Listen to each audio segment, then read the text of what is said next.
The God Experience, Part 2. After I Found God. Chapter 1, Rebirth.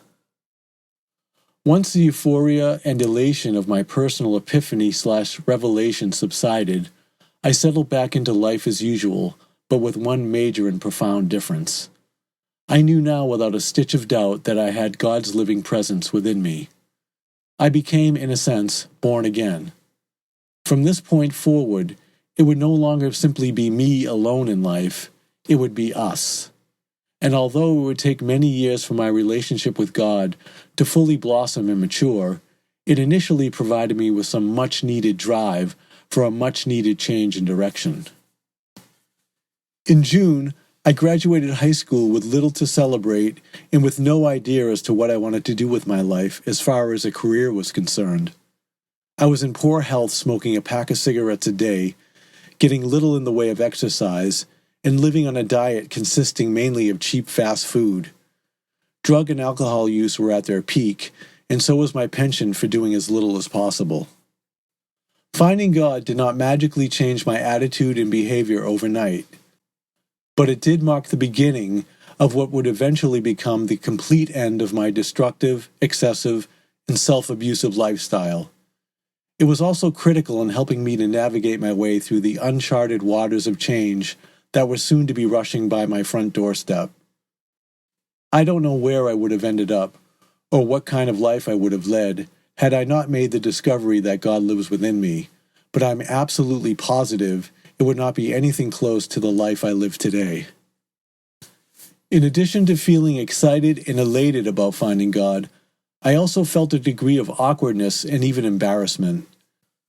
After some tense and uncomfortable encounters with friends and family, who had to have thought, "This boy must be delusional," I began to realize I had not the wisdom and experience to accurately describe to others just what happened to me that night I found God.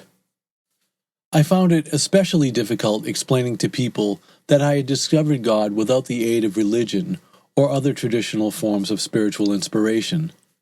People would ask me, "Well, what are you?" I didn't know what to say initially, but after thinking about it, I would just tell them that I simply found God. I had no idea what to call myself other than a person who had found God. I also started to feel somewhat embarrassed to even admit to people that I had anything to do with God, for fear that they would have the same negative preconceived notions that even I had about people who were religious or spiritual. I was afraid that people would think that I now thought of myself as better or in some way superior to them, or that all of a sudden they would have to start minding their P's and Q's around me. I was afraid they might think that I would in some way try to pressure or coerce them into joining some group or organization. I very quickly found myself becoming more and more reticent when it came to opening up to people about my newfound spirituality. It would take many years for me to acquire a greater understanding of the God experience, and with that a more effective way of expressing it.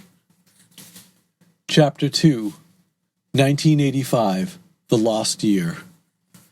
Life after high school was somewhat of a rude awakening. Gone were the dozens of friends I'd see every day at school.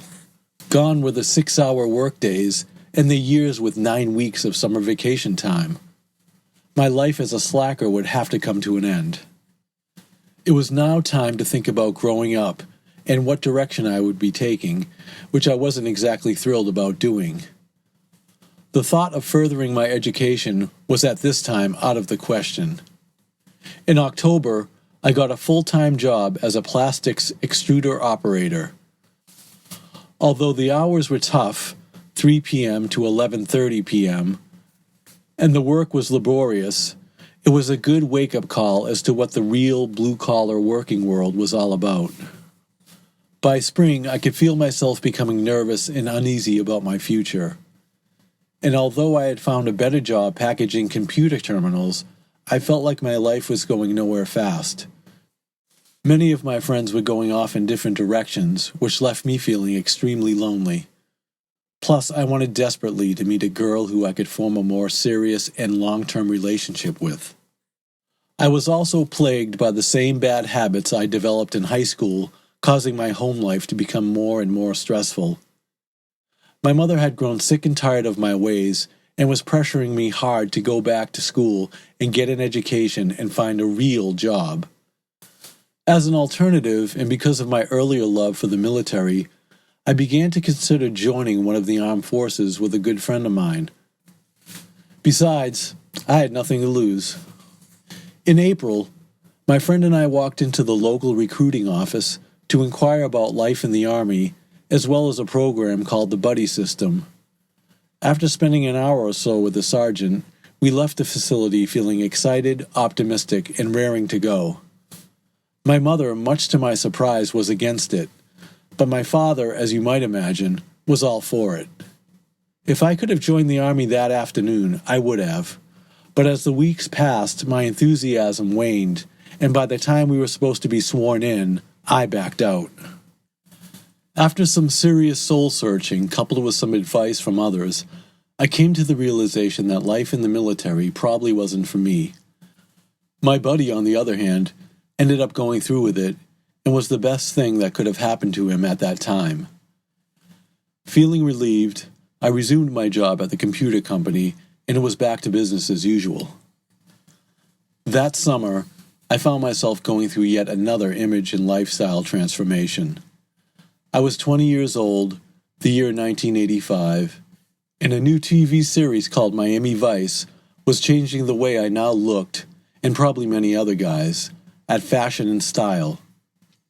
I soon replaced my ripped jeans, hiking boots, and leather jacket with a white sports coat, pink chinos, and tan loafers.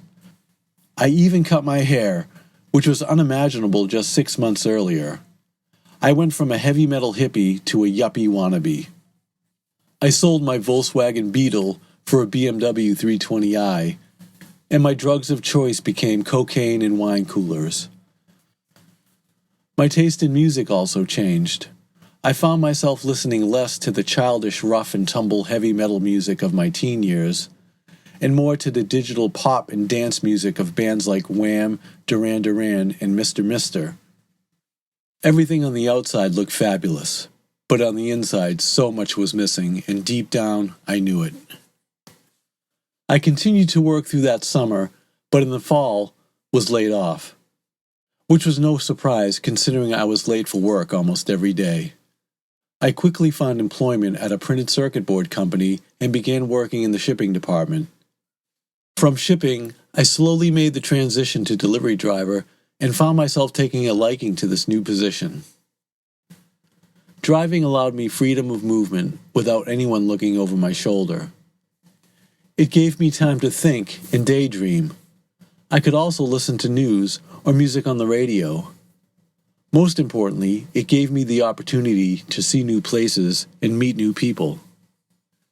New Year's Eve saw me take another step towards self-improvement, which was to start eating better, working out, and significantly curtailing my marijuana use. The previous New Year's resolution was to quit smoking cigarettes. Chapter 4. Reconnecting. That February of 1986, while I was doing some chores in the packaging department at work, a conversation with some coworkers started to get spiritual. There was one woman in particular who seemed to be very religious and very passionate about it. The exchange turned into a rather heated debate about the nature of God, specifically God's so-called wrath, anger, and vengeance. She was very calm, confident, and resolute about her argument, justifying how bad people deserve God's wrath and extreme punishment. I felt enraged and incensed, thinking to myself, that's not the God I know. But there was little I could say because at that time, once again, I sorely lacked the spiritual insight and life experience to offer a clear and accurate rebuttal. It had been a few months shy of 2 years since I had discovered God, and in that time was doing very little to develop a real and substantial relationship with Him. I walked away feeling dejected and defeated, but the experience was valuable in that it prompted me to seek out my old friend and mentor from the gas station, who had been so instrumental in helping me with my initial spiritual awakening. The very next day, I knocked on the door of the house where my old friend and his family were living. We hadn't spoken to each other in over a year, so we spent the next few hours just talking and getting reacquainted with each other. It was great to reconnect with him, for I truly missed him and the friendship we once shared. After the frustrating conversation with my coworker the day before, I was feeling a bit lost spiritually speaking, and needed a kick in the pants to get me thinking about God again. That visit and conversation became the jumpstart that I so desperately needed to get moving spiritually and start building a more vibrant and robust relationship with God, and not to mention reigniting what was once a very important and meaningful friendship. It's not that I ever lost God, it's just that I had lost my way spiritually, which caused a degree of stagnation that ultimately led to some significant regression in regards to my soul development. I suppose you could say that I just wasn't ready or willing to commit myself to working with God because it is work. But it was now time for me to take my initial discovery into the full-time, full-blown, active, intimate relationship that I was feeling it could be. Chapter 3. The Blue Book. Remember that large blue book I mentioned earlier? It was the book that I first saw on the table at the gas station the night I found God. Well, my friend has been, and still is to this day, an avid reader and studier of this great book. It is a 3-inch thick, 2,000-plus page document that explains in great detail many subjects, but primarily God, our universe, planet Earth, and the life and teachings of Jesus. It is, in a word, incredible. It's been called an epical revelation. I believe that it is. After talking about it with my friend, I found myself wanting to know more about this mysterious document. This was perfect because on Sunday mornings, a small group of inquiring minds would gather at my friend's house to read a segment of the book and then engage in an open discussion about the subject matter that was just read. I decided to join the study group. The meetings were always stimulating, and not only did they help me expand and broaden my thinking, but they also brought me into contact with like-minded individuals who were looking to become better people and understand the greater universe around them. Besides our interest in God, my friend and I had many things in common. When we weren't discussing things spiritual, we'd often listen to music from his impressive record library or hang out together watching Boston sports. 1986 was a great year for that. Or talk about drums and drummers, which we were both very passionate about. Those were great times, and we remain the best of friends to this day. Chapter 4. Go West, Young Man. Once again, my life at home, living with my parents, was shaky at best. Although I was working a full-time job, there was subtle pressure from my parents to further my education in hopes of finding an actual career. My mother would constantly tell me, "You can't just go on living at home working menial jobs." She would have to be patient with me, for I was still very unsure of what I wanted to do with my life long term. For the time being, I was content to go to work, get my paycheck, hang out with friends, buy records, play drums, and hopefully meet a girl I could actually fall in love with. That summer, I took a week's vacation and flew out to Beaverton, Oregon, to visit my father who was living and working there. He had taken a job for a large shoe company that was based in Oregon and suggested I move out there. He suggested that I live with him and he would inquire about getting me a job working for them. It seemed like a good idea, and besides, the area was beautiful, the people seemed nice, and I had very little to lose. I was going nowhere with my present job, my prospects for love seemed hopeless, and my home life was becoming unbearable. After thinking about it all that summer, I decided it was time for me to take a chance and make a new start. That fall, I laid the groundwork for what would be my first experience away from home. I had heard that a friend of mine was also looking to make a move out west, so I contacted him to inquire about taking the trip together. Not only would this provide me with a travel companion, but it would also help defray the costs of travel. After getting in touch with him, he agreed it would be beneficial for both of us, so we set a departure date and started packing. We said goodbye to New England on October 28, 1986, the day after the Boston Red Sox lost the 1986 World Series to the New York Mets, and headed west. Just to see the country at ground level was exciting and fun. It felt mature to be away from home, eating out and staying at hotels. After 4 days of traveling, we arrived in Los Angeles where my friend would be living. After spending one night, I departed the next morning with the thought of seeing as much of the California coast as possible. The drive up the coast was simply beautiful. There were mountains to my right and the sparkling blue waters of the Pacific Ocean to my left. I would make frequent stops to stand at the edge of magnificent cliffs with crashing waves 100 feet below that would literally take your breath away. I recall thinking, sometimes the line between life and death is only a few inches. I spent the first night of my West Coast trip in Sacramento. I arrived late and left early, so I didn't get to see much of the state's capital. What I remember most about the ride on Interstate 5 was the Shasta National Forest. What natural beauty. I arrived in Beaverton, Oregon, later that night and immediately moved into the house my parents were temporarily living in. My mother had flown out there a week or so earlier. It was certainly weird living in a strange home in a new area, knowing only a handful of people. After a few days, I began to adjust to these new surroundings.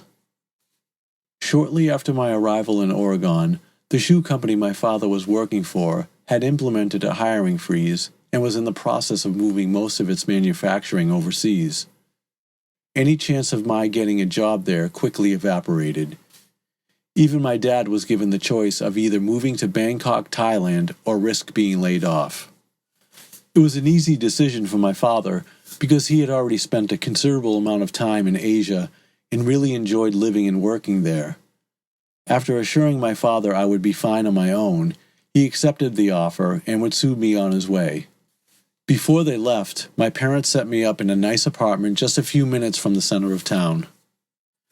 With everything now in place, my dad left for Thailand and my mother went back home to New England, and for the first time in my life, I was completely on my own. Well, not completely. After settling into my new place, I found employment at a local high-tech company, which were abundant during the mid to late 1980s. I met some very nice people there who, after realizing I was new to the area, took me into their hearts and homes. Although they did their best to make me feel a part of the community, I couldn't help but feeling a bit detached as well as lonely and homesick, but instead of dwelling on it, I decided to take action. I had been thinking about a possible career in drafting for quite some time, so that winter I enrolled at Portland Community College to take a class in technical drawing. Besides education, it was another way for me to meet new people, especially the opposite sex. In addition to my going to school, I joined a local gym in an effort to change my appearance and, more importantly, increase my odds of acquiring a girlfriend. I may not have been able to change my big nose or my kinky hair, but I could change my physique. Lifting weights, supplements, and strict dieting became an obsession that would continue for years to come. My life here in Oregon was moving along nicely. I had a job that I enjoyed, and my nights were either spent at school or working out at the gym. Weekends usually consisted of shopping at used record stores in downtown Portland. Fortunately, I made some friends who really helped me adjust to a rather challenging time, but something big was still missing. I had yet to find that special someone I so desperately longed for. As winter became spring, the possibilities of my staying in Oregon for any real length of time were diminishing. I had no roots there, no family there, no history there. I didn't have one deep friendship. I was single and painfully lonely.